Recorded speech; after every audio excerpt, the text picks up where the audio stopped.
নমস্কার বন্ধুরা, সোমা কুকিংয়ে আপনাদের সকলকে স্বাগত। আমার আজকের রেসিপিটি ধনেপাতার পকোড়া বা বড়া, যাই বলবেন, খেতে খুবই সুস্বাদু। রেসিপিটা ভালো লাগলে একবার বাড়িতে অবশ্যই ট্রাই করে দেখবেন। প্রথমে পকোড়া বানানোর জন্য আমি নিয়েছি 1 আঁটি ফ্রেশ ধনেপাতা। ধনেপাতাটা নিয়ে ভালোভাবে ছড়িয়ে দেখে নেবেন যে অন্য পাতা যেন না থাকে, যদি থাকে তো পরিষ্কার করে নেবেন। এবার ধনেপাতায় জল দিতে হবে, জল দিয়ে কিছুক্ষণ নাড়তে হবে।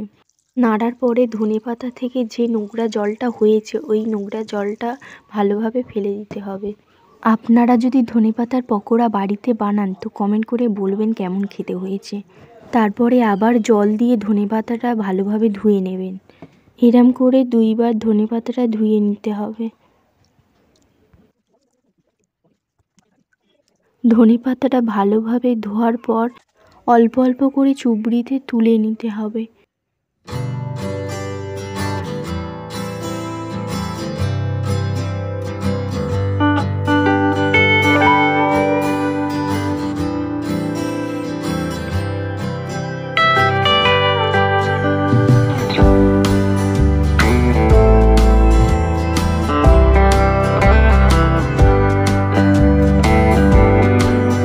সব কটা ধনেপাতা তুলে নেওয়ার পর কিছুক্ষণ জল ঝরার জন্য রেখে দিতে হবে।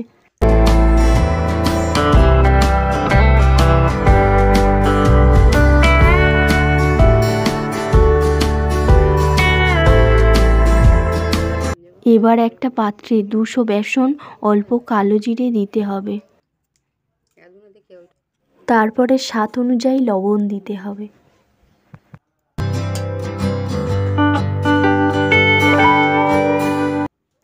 অল্প কাঁচা লঙ্কার গুঁড়ো দিতে হবে।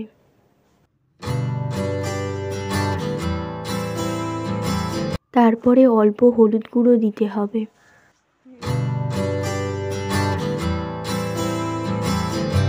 অল্প গোলমরিচ গুঁড়ো দিতে হবে।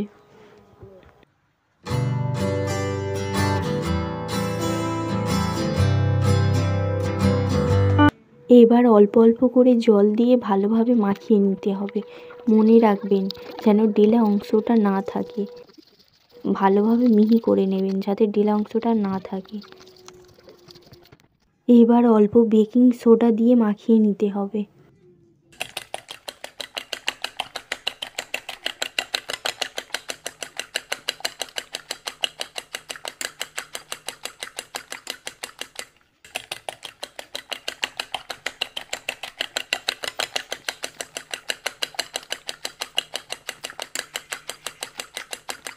এবার তেলটা গরম করে নিতে হবে।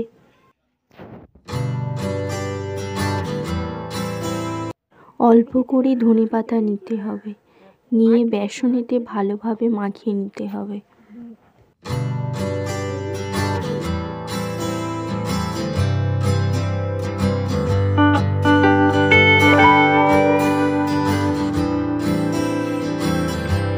কড়াটা গরম হয়ে গেলে ধনেপাতাটা ভালোভাবে বেসনে মাখিয়ে নিতে হবে। মাখিয়ে নেওয়ার পর তারপরে তেলেতে ছেড়ে দিতে হবে। যখন তেলেতে ছাড়বে আঁচটা কমিয়ে নিতে হবে। তারপর একটা একটা করে লম্বা লম্বা করে ছেড়ে দিতে হবে। ভালোভাবে ভেজে নিতে হবে। কাজ করে না দেখ।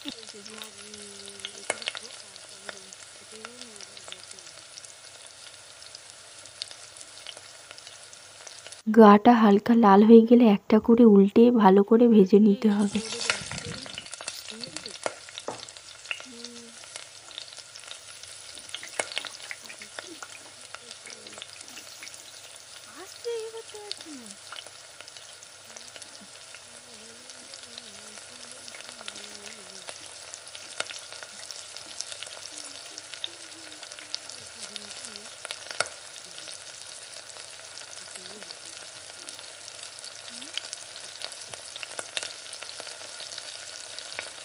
চ্যানেলে নতুন বন্ধু হয়ে থাকলে চ্যানেলটা সাবস্ক্রাইব করার অনুরোধ রইল। পাশে থাকা বেল আইকনটা অবশ্যই প্রেস করবেন, কারণ আমার চ্যানেলে যখনই ভিডিও ছাড়া হবে আপনার কাছে খুব সহজেই পৌঁছে যাবে। দেখে এবার মনে হবে যে খাট ভিডিওটা ভালো লাগলে বন্ধুদের কাছে শেয়ার আর কমেন্ট করতে ভুলবেন না।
মুচমুচে করে ভাজা হয়ে গেলে তুলে নিতে হবে।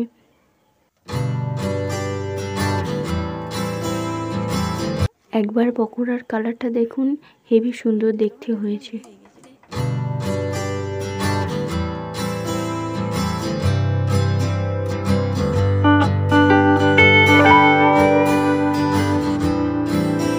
পকোড়াটা তুলে তেলটা ঝরিয়ে নিতে হবে।